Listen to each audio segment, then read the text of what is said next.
tegoon naa la nit ku baax li ma doon def yëpp yow yaa tax yàgg na tëdd nga tere ma nelaw lim gënoon a bëgg mooy toog ak yow. I don't want you sama faiblesse ci yow ba def ma nii yaa tax ma ruus bëgg tuma idol est-ce que yow la kii. Merci beaucoup mbokk internautes yi te ñu ngi fii ci Garadinguéssou donc xam ngeen démb benn ndaw bu tudd Oumar Ba moom lañ reyoon ci xeex bu amoon foofu. léegi rédaction Kédougou 7 TV mais également Kédougou7.com ñëw na fii pour nemmeeku situation bi et donc biñ fi ñëwee fekk nañ ci beneen situation puisque xeex bi du démb la commencé woon donc dafa di situation bi nga xam ne jeunes yi donc ils sont moom mun nañ ne ils sont laissés à leur merci donc dañuy déglu kii nii ki nga xam ne moom tamit jamoon nañ ko fii mais malheureusement moom demuloon fale ci police pour def déclaration bi moom la ñuy déglu nii salaamaaleykum Thierno. maaleykum salaam. bon nañ la salaam. Alassane Sow. Alassane Sow. Alassane Sow est-ce que avoir une explication de quoi dire exactement. ay kamɓe attimi ɓe ari ɓe tawimi min jooɗi ɓen wo min yaɓawa ɗum min yeehi ɓe nangi Oumar minen fof min dogi ɓe nangi Oumar nangimo ɓe fusi hoore nden ɓeɗe tufimo laaɓi ko ɓawo ɗo ko bunni kinal ngal min mi dogi mi ari mi la yaade min daramo tawi yimɓe ɓe no ñuukimo to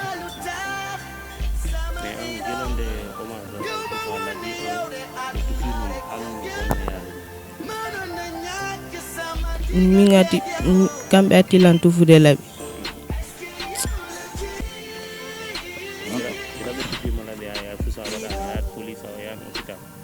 eyi mi yewtida nena haali wo wokum on debbo ɗon mo andi mo wo yiɗamo naɓude police.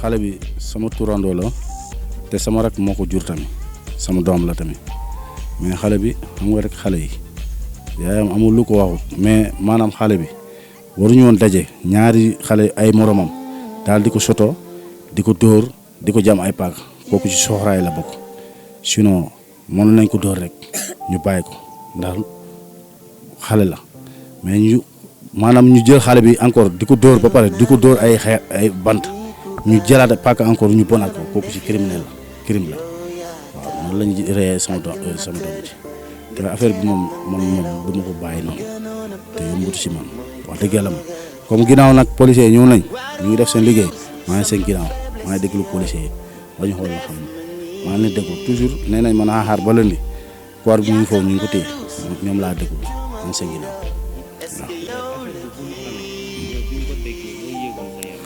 man kay bu ma déggee loolu xam nga ne loolu day dawloo sama yaram ndax man dèjà même bu fekkente ne du sama doom bi sax duñ ma ko tuddee sax d'abord loolu dafa dawloo sama yaram waxantumal sama deret la tamit parce que ñëpp xam nañu ku ma gis rek dina rappelé ci man dama nuram moom def lépp mais yàlla baax na am naa remercier yàlla ma ko indi te laat ko ci jàmm pas problème mais lii moom booy yi moom il faut que état bi jàppale ñu ci booy yi lu ñuy def nii teguñu ko fenn nit ku fekkee ne am nga sa doom te yaroo ko genre dégâts yi rek lay def te lii arrangé wu population bi booy yoo xamante ne ñu ngi dugg ci dëkk bi rek sax juddaguñu sax ngay jël ay arme di rey sa doomu jàmbur kooku yombut il faut que état bi jàppale ñu mun a régler lii xale yi bàyyi li ñuy xeexee arme ay paaka xam nga ne paaka bu duggee ci yaram ñu fay yàq dafay bëri man loolu laa mën a wax ci état bi ñu jàppale ci xale yi buñ jógee même xale boo xamante ne 2 ans 3 ans sax la yor bu jógee arme da ngay gis mu yor ay paaka di xeexeelu waaw ñu jàppale ñu ci loolu d'abord moom laa mën a wax d'abord Moi, je ne sais pas, là, moi je suis à Bantako. On m'a appelé hier la nuit. Ils m'ont dit, la fille de ta grande sœur, elle est décédée, c'est les petits. Il y a des enfants qui sont à Gadadingus. Ils ont battu avec lui, puis ils ont pris un couteau, je l'ai coincé ici. Après, quand j'ai entendu ça avec moi, avec ma grande sœur, avec ma mère, on est quitté aujourd'hui à Bantako pour venir ici.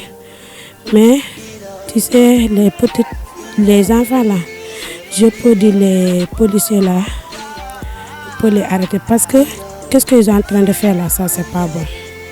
Il faut attraper un petit enfant là pour le frapper prendre un couteau pour la coincer sur la femme. Mais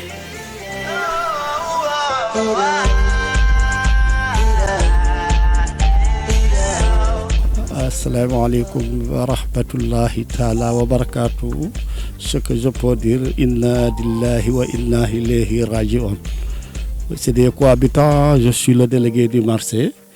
Alors leur restaurant se trouve derrière ma boutique.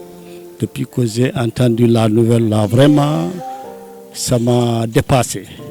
Ce que je peux dire pour le moment dans l'affaire là, nous les parents, nous avons une responsable entière sur nos enfants.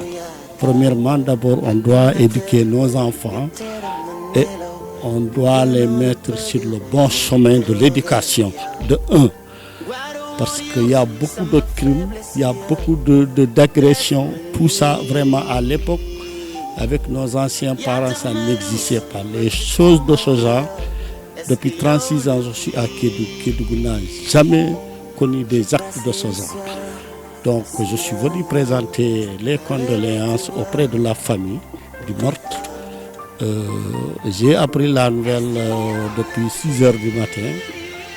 Donc hier nuit, c'était tardivement, ils n'ont pas pu m'annoncer la nouvelle, c'est à 6 heures du matin qu'on m'a téléphoné, on m'a informé. Je croyais que c'était l'acte qui s'est passé dans le marché, ça m'a causé des problèmes, mais heureusement et malheureusement que ça s'est passé dans le quartier. Donc je suis venu présenter les condoléances et vraiment je suis comme tous les pères de famille. Vraiment ça m'a beaucoup inquiété. Nous lançons appel vraiment à nos forces de sécurité et de défense de renforcer parce qu'ils sont en train de tout faire, mais quand même il faut qu'on les aide d'autre part aussi. Les parents nous les parents, il faut qu'on se lève.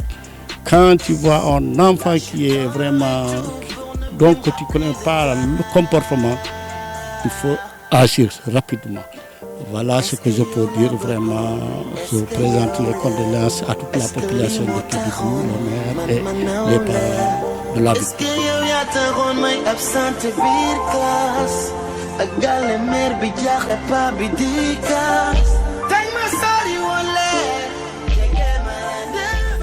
hankin jama min mi wiwde yeeygol mi ari mi tawi ɓe moɓodiri Dinguéso toon mi tawi ɓe wari ɓiɗɗammo jonno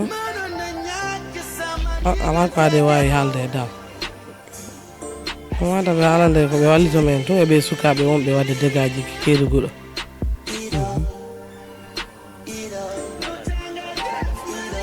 eyi